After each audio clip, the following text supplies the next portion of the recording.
host of the Adventurous Joe Show, the Adventurous Joe himself, Joseph Michaels! Hi everyone, and welcome to this week's Adventurous Joe Show. I am your host as always, the Adventurous Joe. And this week we've got our comic book review of the Amazing Spider-Man Volume 2 trade paperback, Spider-verse Prelude. Ooh. We've also got our video game review of Dragon Ball Z Battle of Z. Seriously, this game was unbelievable. You'll find out more about that when it's time. Also, we went and seen it for the premiere. It was actually a special screening for the Associated Press and stuff like that Disney was holding. And we got to see Cinderella. Beautiful movie. I gotta tell you all about this when that part comes up. And also, Also, we're gonna have our TV review once again. This time on Marvel's Agent Carter. Was it worth watching? I'll tell you when it's time for that. And also our anime review of Gurren Lagann. And last but not least, we have a special guest coming in who we haven't seen since Halloween, okay? Since our Halloween special and stuff. And trust me, I don't want to be here when he gets here. He's going to be doing the introduction for this week's Cosplayer of the Week. Apparently, he's got his reasons for it. I'm not going to be here to find out about it. And then that's pretty much it. So, we're going to get started with this little baby coming up next.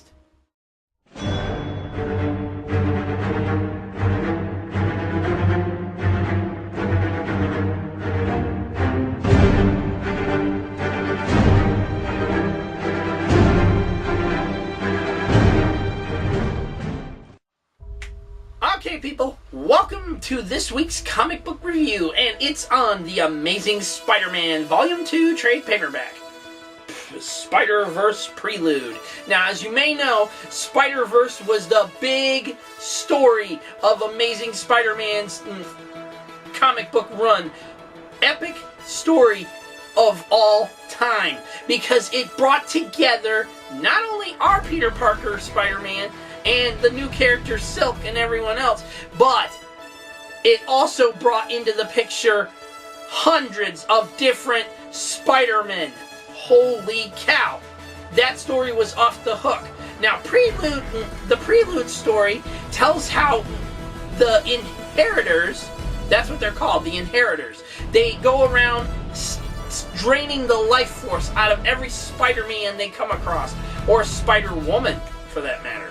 Holy crap. And all I got to say on that is run. Run for your frickin' life unless you're able to stand up to them.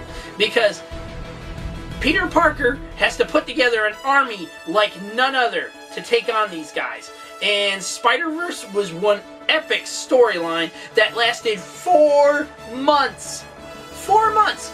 Different crossover series everywhere. It went from Amazing Spider-Man to Scarlet Spider's, a 3-part miniseries, and Spider-Woman's new ongoing series, and so on and so forth.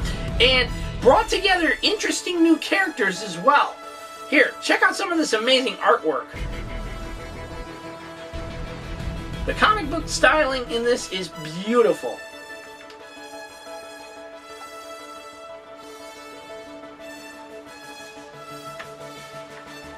See that stuff?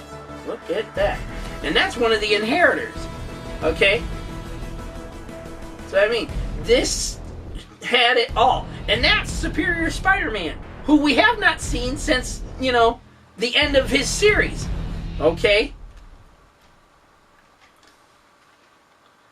And those are the Inheritors. These guys live off, feeding off of the Spider-Men they come across. They drain the life force out of them, and literally, it allows them to keep on living. Okay? Practically making them immortal. I meant, seriously, immortal. Oy. Anyways, the cover price on this baby was $17.99. Go on Amazon.com and you can get it for around $12. I believe it's still under $12. The price keeps going up and down, up and down. But either way, it's a good read. Incredibly great job done by Dan Slott, who's been, you know, doing the Amazing Spider-Man ever since Peter Parker returned and stuff. I've been enjoying it. I didn't like how Amazing Spider-Man started off with Black Cat being a villain again and crap. Never liked that stuff. I'm sorry. Black Cat was one of my personal favorites of the heroes and the female heroine variety as well. And I'll tell you right now, this book is beautifully well done. Okay? Would I highly recommend it? Hell yes. If you're interested in finding out the Spider-verse storyline, you should read this first. And read Edge of the Spider-Verse, okay? It tells about the different Spider-Men you're going to hear about and see in the Spider-Verse storyline itself. Now, also, I'm giving this a badass seal of approval. Seriously badass action in this book. And I will tell you right now, my final score is going to be an 8 out of 10. Mostly for the fact that the Inheritor storyline is a little offbeat. Because it starts off with the fact that there's no prelude story, okay? To saying why the Inheritors are doing this and all this other shit. They're just showing up out of nowhere, popping in different Spider-Man universes and stuff like that. And whoosh, sucking the life right out of them until they're dead. Okay? It's like a feeding frenzy for them. But there was no backstory for the Inheritors. Now, apparently, Peter Parker, our Amazing Spider-Man, fought one of the Inheritors and won. Okay? But where was the story for it? Not in here. But I'll tell you right now, it might have been in a way long ago story. I don't know.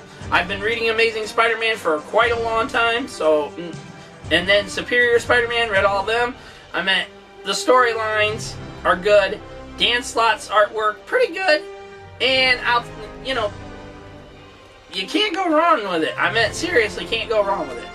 Okay, final verdict. Once again, 8 out of 10.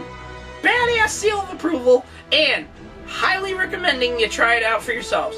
If you've already read it, let us know your thoughts down in the comments section down below.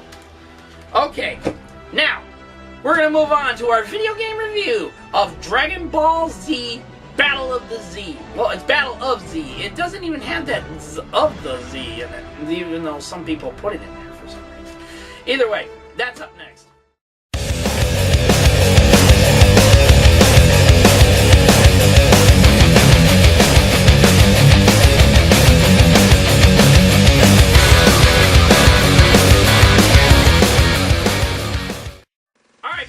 Welcome to this week's video game review, and it's on Dragon Ball Z Battle of Z. And this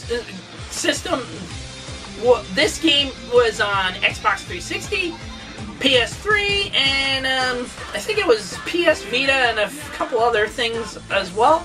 But I played it for the Xbox 360. And I'll tell you right now, I loved playing this game. There's some things I would have changed about it. A little wonky on the controls. Directional things as well when you're flying. I mean, some of those things could have been tweaked up a bit. But before we show you some of that amazing gameplay footage we got, I'm going to tell you more about this game. It is different from all other Dragon Ball Z games that have been out there. Unlike other previous fighting ones and stuff like that, this one allows you to play through the entire Dragon Ball Z series. And the movies. You get to frickin' play through the movies as well. Fighting Cooler? Holy crap. Fighting Frieza with Trunks and fighting Supercell and all them. I was like, whoa. I love this. I am loving this game. And the team roster thing is even great. I mean, you get to select your characters. Build up what abilities they should have and stuff like that. It is amazing. Now, we're going to turn you over to that gameplay footage and we're going to tell you a bit more about the game. Welcome everyone to Dragon Ball Z Battle of Z. Now, as I said already, you can play through the stories. I seriously love this. Through the different seasons of Dragon Ball Z. I'm loving this. You can even play through some of the movies. I'm like, wow, blown away right now. when I was playing this game, it was incredible. I mean, the graphics, very well done for, you know, a cartoon-based anime that was turned into a video game. Unlike previous anime-type video games and stuff like that, this one was more well-crafted. It was not just, like, well, let's just say these animations will work this way and stuff like that, and the animation looks crappy as crap. No.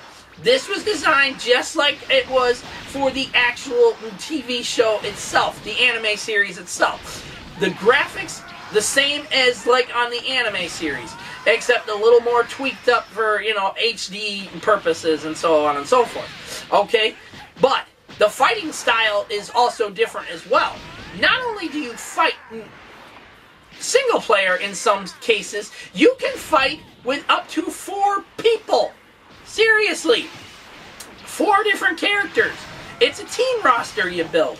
Basically, like, if you're taking on the androids, you can frickin' use Goku, Trunks, Vegeta, and Krillin to fight the androids. If you're taking on Supercell, you can do the same. And so on and so forth. There's certain abilities they put into this as well. You can change your character's abilities. Like, if you think Krillin needs a little more oomph in his fighting style, okay, boom, there's an ability for that. If you think Goku needs to be a little more Super Saiyan than he is already, there's an ability for that. Each character has a different ability you can pump up. Seriously. I am loving how this game turned out. And perfectly well crafted. But there's one problem. The directional thing. Sometimes when you're flying, the directional thing does not work right. Okay? It gets a bit wonky, especially when you're trying to control the character. Okay? To make him fly. It sometimes gets a bit off whack. You can't get him to do it right. He flies into a wall. You know, kind of like a glitch problem or something. But either way you look at it, the gameplay itself was great. Okay? I loved playing this game. And I'm going to tell you right now, this was better than any Dragon Ball Z game they've ever released. Seriously good. I mean, you've got to play through each and every storyline, getting in play through as different characters, starting off with Goku. You can play as Piccolo, Gohan, so on and so forth. I mean, it was good. It was good. And I will tell you right now, we're going to move on to our final verdict. Okay, final verdict. Whew, that's a lot to say in one sentence. But I'll tell you right now, our final verdict for Dragon Ball Z Battle of Z is going to be a 10 out of 10. Now, I'll tell you right now, I was going to go with an 8 out of 10, mostly for the fact that the directional problems when flying it needs a bit tweaking and stuff like that. But other than that, that's not really a big issue. I mean, you can get it worked out easily. You just drop down real quick and then fly again, jump up again to fly, and then get yourself back on course. But I'll tell you right now, I'm going with a 10 out of 10. A badass seal of approval because of the fact that you can play not just story missions, but you can also do the multiplayer fighting against other players online. You can also do the fighting characters from both the TV show and the movies. I love that about this game. And I'll tell you right now, my final verdict is standing at a 10 out of 10. Badass seal of approval and high recommendation you check it out for yourselves. If you've already played it, we want to know your thoughts down in the comments section down below. If you hated it, was it good for you? Did you think something could have been more improved than what we mentioned? I mean, seriously, put the comment section down below. There you go. Okay? Once again, final verdict for Dragon Ball Z Battle of Z, we're going with 10 out of 10. High recommendations, you check it out for yourself. See that? 2 thumbs up, people. And badass seal of approval. Seriously, badass.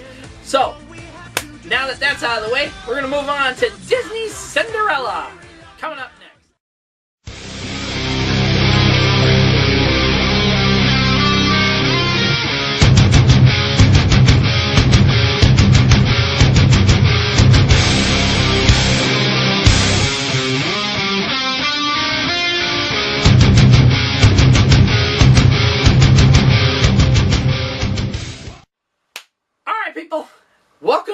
to this week's movie review, and it's on Disney's Cinderella. Now, I want to give a big shout out to Disney for allowing us the chance to see it in advance with the Associated Press people and stuff like that. I didn't even know we get counted as Associated Press now. Ooh. That's actually awesome. Either way you look at it, Cinderella was beautiful. I mean, beautifully well done. For a movie, even though it was rated PG-13, okay, it actually got rated PG-13. Seriously. I think it was supposed to be around a rated PG rating, but they went with the PG-13 because it had some scenes in it that, you know, rated it for a PG-13 rating. But either way you look at it, the movie was great. Okay, I loved how it all turned out. I loved the storyline. I loved how they added certain details in it that reflected towards the Grimm's fairy tale more than, you know, just the actual Disney cartoon movie itself. Okay, because there were some story elements in there that just was not meant for kids at the time, and Disney didn't want it in a cartoon. Now, in a movie like this one, they did a fantastic job. For a live-action version of a cartoon movie, this was perfectly well done. Okay? The actress who played Cinderella, wonderful. She did a fantastic job. This film not only stole my heart on things, but it also made me believe Disney's got what it takes to do a cartoon movie of theirs and make it into a live-action film. Seriously, they already got plans to do Snow White, Beauty and the Beast, and a couple other ones in a live-action setting, okay? Cinderella is the pinnacle of that live-action setting. They did a fantastic job with everything, from the set designs to the frickin' locations, the grand ballroom scene when the prince and Cinderella are dancing together before she's got to run out and leave her glass slipper behind and all that good shit. Okay, wonderfully well done. Beautifully well done. I loved it. You couldn't even tell most of it, you know, was probably CGI related or anything like that. It was well crafted, well done. And I will tell you right now, I'm giving it my high recommendations to check it out. And a badass seal of approval. I loved this film. I'm giving it a badass seal of approval because Disney, you did a fantastic job. I shouldn't have doubted it. I seen it first time for the trailer and stuff, and I was like, this might not be that great. And then I watched the actual movie itself. Well done. Well done, Disney. And I'll tell you right now, our final verdict is going to be a 10 out of 10. Now you can see why this film made #1 at the box office everywhere, okay? Because it's worth watching. Seriously well worth watching. And everything turned out beautifully in it. Well crafted, well done, characters well played out, and so on and so forth. High recommendations, you check it out for yourselves. Badass seal of approval for the fantastic designs and everything else in it, and a 10 out of 10. Seriously, people, I want you to check this movie out. If you've already seen it, no spoilers now, don't ruin it for anyone who has not seen it. Let us know your thoughts in the comments down below. Did you like it? Did you hate it? Did you love it? Was it well done like we say it was, or did you think something could have been different? And, you know, we want to know your thoughts down in that comments section, people. That's what it's there for. Not for your vulgaric talk and everything else in between. Okay, now, while we get set up for our TV review, which is coming up next, we're going to be doing our Marvel's Agent Carter. Coming up next.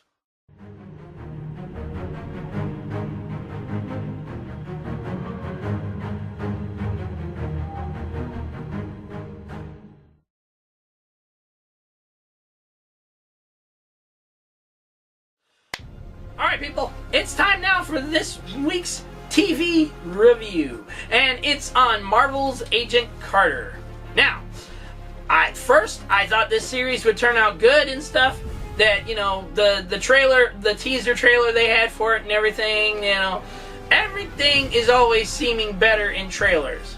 But once you actually watch it, no. No. No. Marvel's Agent Carter was a disaster on wheels.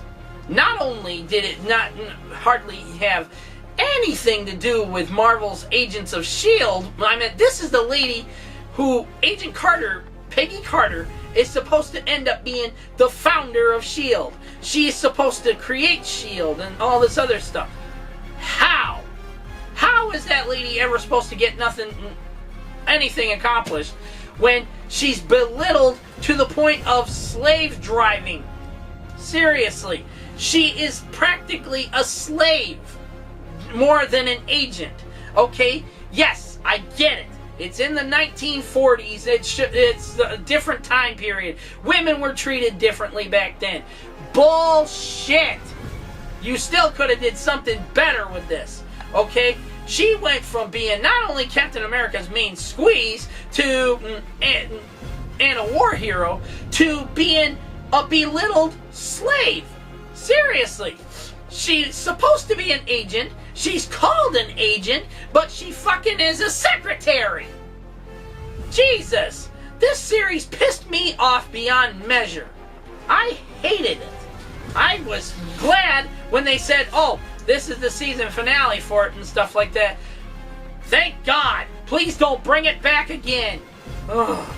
Unless you're going to do something different that improves it. Because this series was horrendously horrible. I get it. Okay? It's 1940. The war is over against this and that. Okay? And, everything is just supposed to be going back to normal. Little women who were war heroes are now treated like, yo, get me my coffee. Or, yo, come here so I can smack you on your ass. Seriously, people! Oh, I hated Marvel's Agent Carter, okay? The only good thing about the whole damn thing was when the Howling Commandos showed up.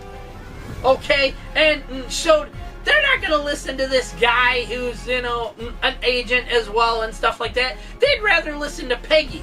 Okay? I liked that. Okay? It showed right there the Howling Commandos didn't care if she's a woman or not. Okay?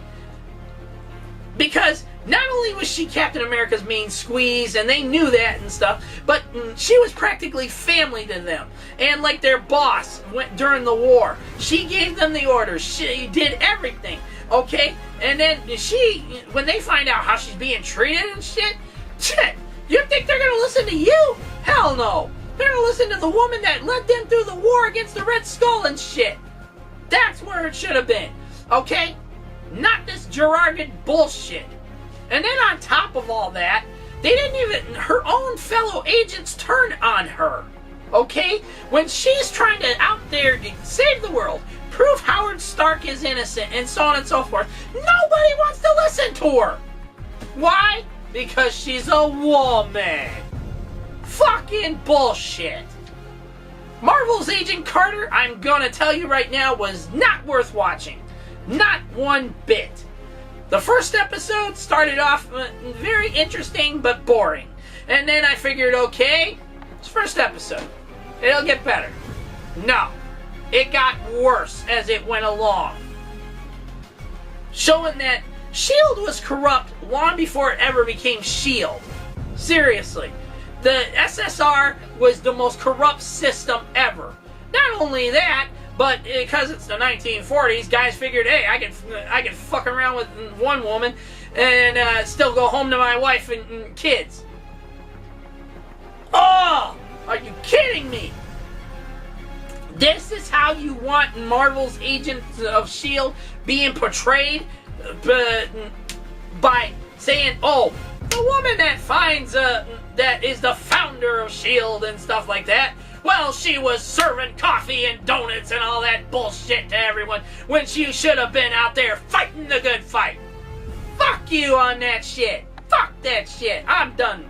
My final verdict on Marvel's Agent Carter is going to be a 4 out of 10. I am not giving it any recommendation to check out. I mean, I'll give it a recommendation. You want to check it out, waste your time and so on and so forth, go for it. But my advice on this one is don't. Okay? Haley Atwell's character got so goddamn belittled that I hated it. Okay? I hated it.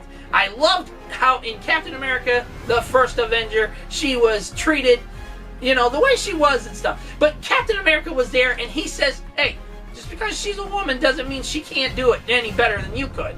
Okay? And she proved that. Okay? Now, because of this bullshit series, that kind of goes flying out the window. So, once again, my final verdict, 4 out of 10, and no badass seal of approval. None. High recommendation? None. I'll give you a recommendation. Waste your time on it, check it out for yourselves, but you'll agree with me that Haley Atwell's character should have been more in tune. Okay? Being treated like this, I get it. Okay, 1940s, I don't give a shit. Seriously.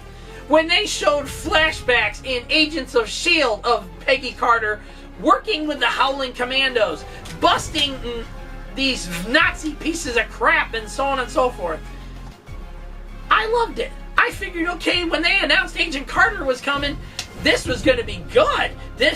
We'll see how this lady works and shit. Not this jargonized bullshit. Ugh. Alright. Once again, final verdict, 4 out of 10. No badass seal of approval. No high recommendations. Check it out. I'll give you a recommendation, and that's about it. If you've already seen the series on ABC, let us know your thoughts down in the comments section down below. Okay, now, we're going to move on to our anime review of Gurren Lagann. Coming up next.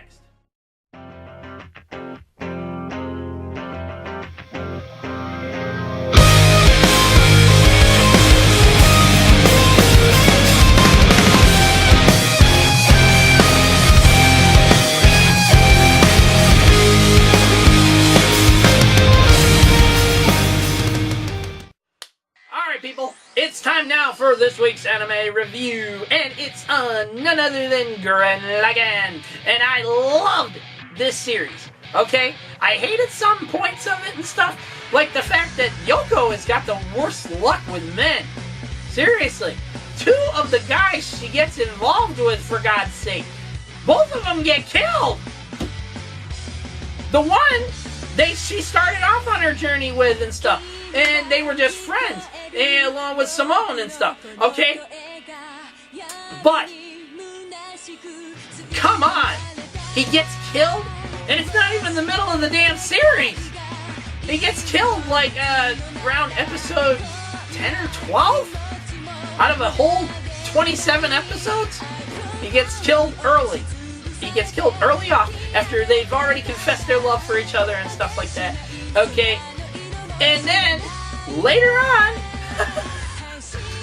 this is funny as hell. The other guy that was trying to win her over when she was, before she, you know, declared her feelings for the first guy and shit, he gets killed! Like I said, Yoko's got the worst luck with men. Seriously. I'll tell you right now, Gurren Lagann was an incredibly great anime. For its time, okay, it being old school anime and stuff, it was pretty good. Okay, not only the mech battles, and the whole Lagann battles and so on and so forth, it was pretty damn good. The Gurren Brigade, I liked how they all come together, meeting one another throughout the series and stuff, and then towards the end of the series coming together as one force, ready to kick some ass and shit. I loved that, okay? I hated the fact that what's-his-name betrayed Simone when Simone's the real hero, okay? He was just fucking jealous and shit, figured he could do a better job and crap. Wrong! He fucked up in ways no one could imagine it. Then he goes and tells Simone, oh, I'm turning it all back over to you and stuff. I'm not worth the time. And Simone kicks his fucking ass! I was like, yes! Beat the shit out of that little fuck! But I will tell you right now, Gurren Lagann, for an anime of this caliber that's almost like Gundam and Gundam Seed and so on and so forth, fantastic job. Okay, the series was great. Okay, I loved how it ended. I loved how the story, it started off a bit boring at first, okay? Like, what the hell, you know, what's all this about? You know, why are they underground? Blah, blah, blah, blah, blah. Okay? But, as the series progressed, more and more, Yoko come into the picture and so on and so forth, it perfectly just went along perfectly. I mean, seriously. To find out she, after the war, was supposed to be over with and stuff, okay, to find out she became a teacher, wow, that really blew my mind. This went from beyond the lady who used to be one of the badasses and stuff to teaching little kids and stuff like that. And I was just like, what happened here? What happened here? Somebody tell me Yoko's going to get back in action soon. This is kind of boring. And seriously, she got back into action. She starts to, you know, fall in love with the other guy that was after her, you know, when the first guy was still around and so on and so forth. Like I said, she's got the worst luck with men. I mean, seriously. He kisses her. They talk about wanting to, you know, go back to Earth and maybe build a life together and, you know, and stuff. And then he gets killed. He gets fucking killed. I'm just like, oh, come on. Seriously, I'm sitting there watching the damn thing in front of the TV, and I'm sitting there watching it on the show in front of the screen and stuff, and I watch him just, and then boom, gets blown up and shit, and I go, oh, come on! Okay, anyways, Gurren Lagann, I loved the series. It was good. I would highly recommend anyone check it out for that purpose. And some of our former cosplayers of the week have already portrayed Yoko. Seriously, they've cosplayed Yoko. From Jennifer Ann to Felden. Oh my god. Seriously. It was like different ways to portray a different character. I'm still waiting for a cosplayer to pull it off with her in her space gear. That was beautiful. I love that. How it just fit right upon her and stuff like that. The character design was great. And I loved how they made sure the females weren't all, well, it's all big boobies and all this shit. No. The character design was pretty well done. Fit different variety of the women and stuff like that.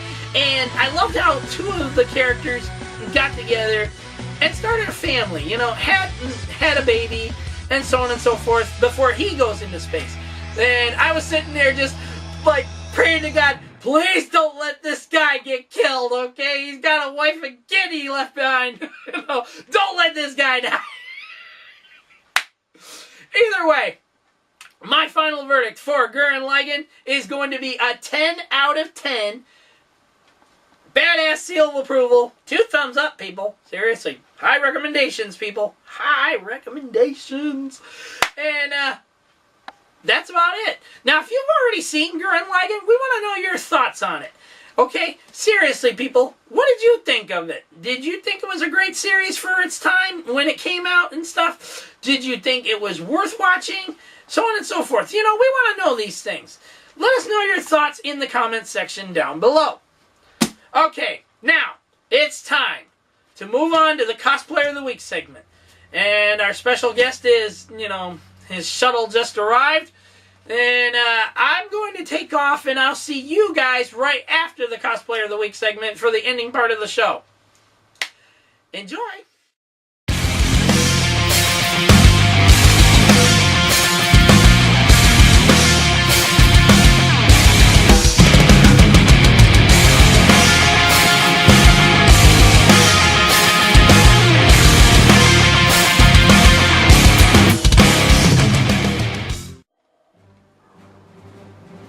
Welcome to this week's Cosplayer of the Week segment.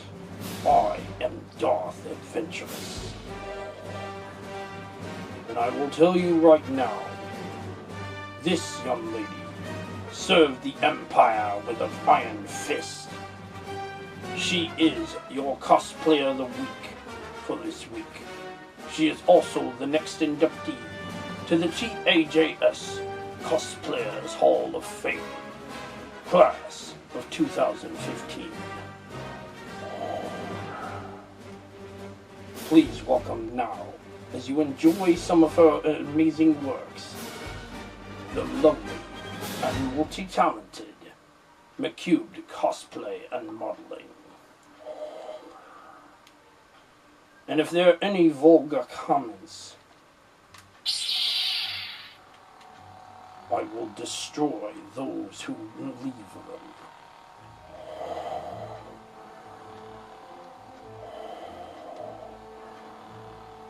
Now roll the footage.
Your cosplayer of the week for this week, Week-MCubed Cosplay and Modeling.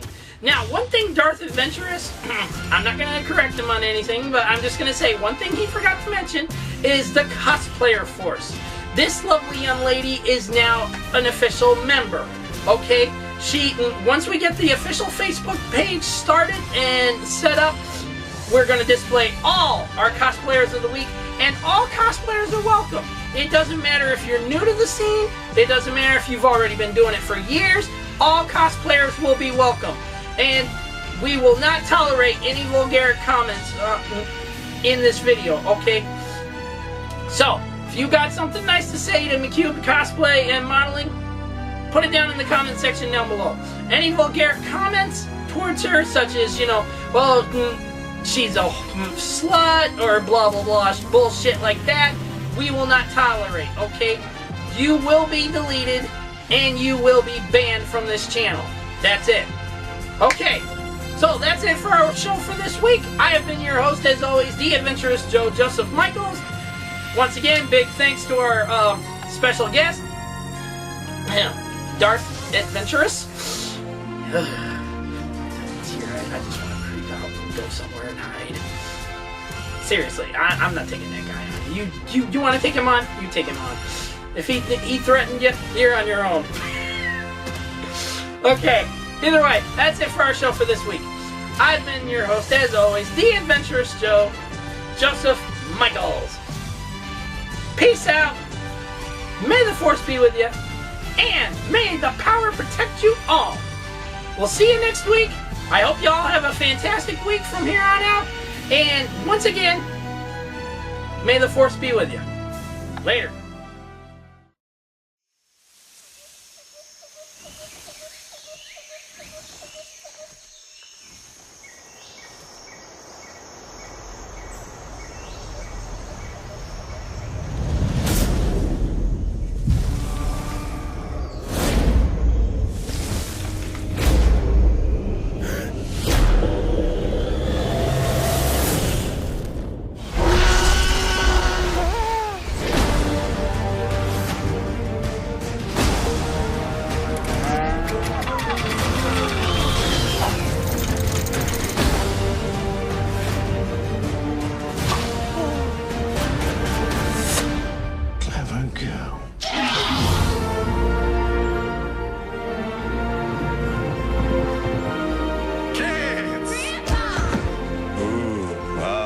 That's how it always starts. Then later there's running and screaming.